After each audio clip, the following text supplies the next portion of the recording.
Meu querido, nesse vídeo eu vou te mostrar a respeito do modelo de administração pública que é o patrimonialismo e eu vou te mostrar que você já viu esse modelo de administração pública, o patrimonialismo, dentro do filme que é o filme Shrek. Fica comigo e vambora!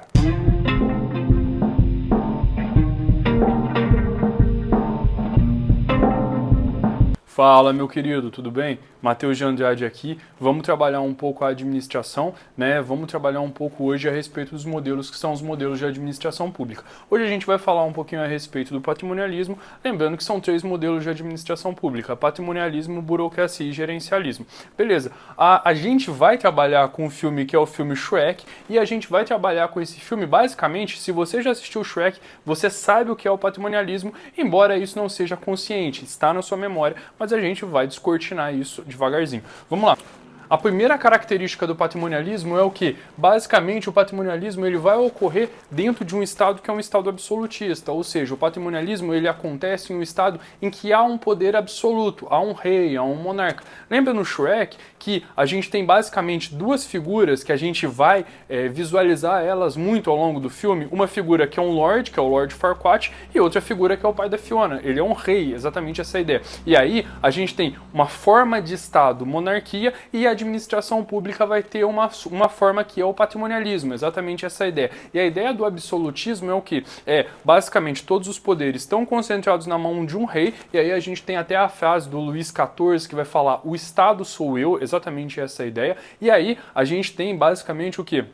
Basicamente, o poder está todo concentrado nas mãos dele, e a administração pública funciona como se fosse uma ferramenta do rei, exatamente essa ideia. E aí a gente já entra para a segunda característica, que é a corrupção e o nepotismo. Corrupção e o nepotismo por quê? Basicamente porque o Estado patrimonialista, como que o reinado do pai da Fiona acontece? Basicamente, o reinado do pai da Fiona, a gente tem o rei fazendo um acordo com a fada madrinha, e aí posteriormente a filha desse rei iria casar com o filho da fada madrinha. Então percebe que a gente tem o que? Literalmente uma apropriação do Estado por parte do governante, exatamente essa a ideia. E é essa a ideia do patrimonialismo, é assim que o patrimonialismo funciona. E aí a gente entra na terceira característica, que é uma confusão entre aquilo que é patrimônio público e aquilo que é patrimônio privado. Lembra da frase do rei Luís XIV, que falava: o Estado sou eu? Olha, o que é patrimônio público? Basicamente tudo, exatamente essa a ideia. Então a gente tem uma confusão entre o patrimônio público e o patrimônio privado, e aí a gente lembra mais uma vez do Shrek. Como é que acontece o filme do Shrek? Olha, basicamente diversos personagens começam a aparecer no pântano do Shrek, e aí o Shrek, ele tem que fazer alguma coisa. Ele tem que fazer alguma coisa por quê? Porque o Shrek, embora ele more naquele pântano, embora ele tenha construído a casa e por aí vai, ele não tem efetivamente a posse daquilo. Tudo é patrimônio do Estado. E aí o Shrek vai fazer o quê? O Shrek vai conversar com o Lord Farquaad e pedir uma solução. E aí a gente vai ter o quê? A gente vai ter basicamente uma conversa entre o Shrek e o Lord Farquaad, e eles vão entrar num acordo. Olha, você resgata a princesa pra mim e eu tiro esses personagens inanimados que estão no seu pântano. Exatamente essa ideia. Percebe que a gente não tem basicamente uma relação de cidadãos. A gente tem basicamente o quê?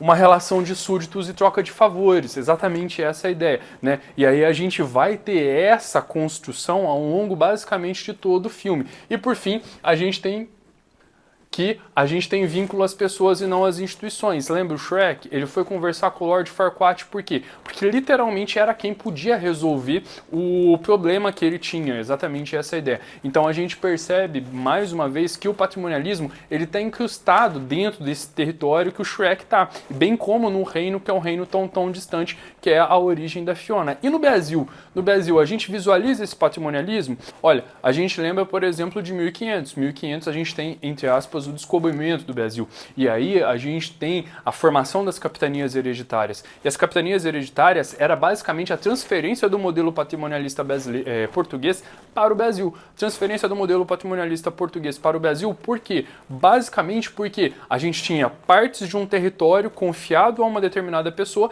e essa pessoa era leal ao rei de Portugal. Então a gente tem a mesma estrutura patrimonialista de Portugal presente no Brasil. Exatamente essa é a ideia. E o patrimonialismo, ele vai figurar no Brasil de 1500 até 1930. Em 1930 a gente vai ter a primeira tentativa de reforma do Estado brasileiro, exatamente essa ideia. A gente tem, dentro do patrimonialismo, trazendo o patrimonialismo para o Brasil, algumas figuras que ainda existem, como por exemplo o fidalgo, que é o filho de alguém, exatamente essa ideia, olha, filho de um nobre, filho de um duque, filho de um lorde, e por aí vai. A gente tem ainda no patrimonialismo, o patrimonialismo brasileiro, aquela construção. Você sabe com quem você está falando? Exatamente essa ideia, né? Exatamente essa ideia do patrimonialismo, aquela ideia de que o Estado sou eu, Mateus, enquanto membro do Estado, imagina que eu, Mateus, sou um rei, eu, Mateus, eu me aproprio do Estado e eu acabo funcionando o quê? O Estado, ele é uma propriedade minha, assim como um carro, uma moto, uma casa e por aí vai.